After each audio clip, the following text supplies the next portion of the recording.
Mtaa ya Kakamega na naishi Nairobi, Takoreti South. Na tumekoma kwa sababu ya mafuta iko bei ya juu sana na imetuma kila kitu imeongezeka.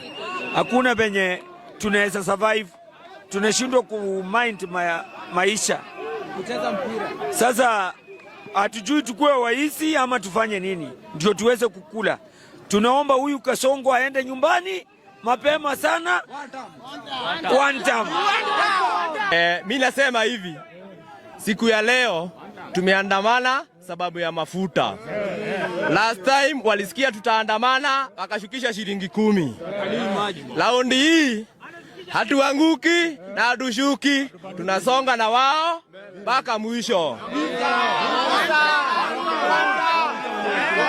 Naambiwe hivyo ni one time.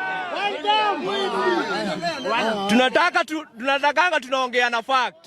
Walipandisha na 41 shillings, wakashusha na shilingi 10. Tena wameongeza na 46. Tunafanya hesabu ya 30 bob ile walipandisha mara ya kwanza, sasa hivi wamepandisha na 46.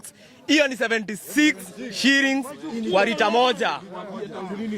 Mimi nasema hivi, mimi tangu nizaliwe sijaiona mafuta ya diesel iko juu kuliko petroli.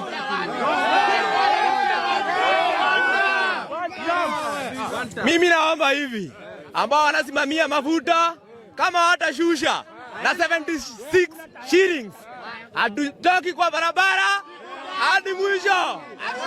Na kesho tunawaambia hivi, si leo tu, kesho kutwa mpaka mafuta ishuke. Hatutazusha. Sawa.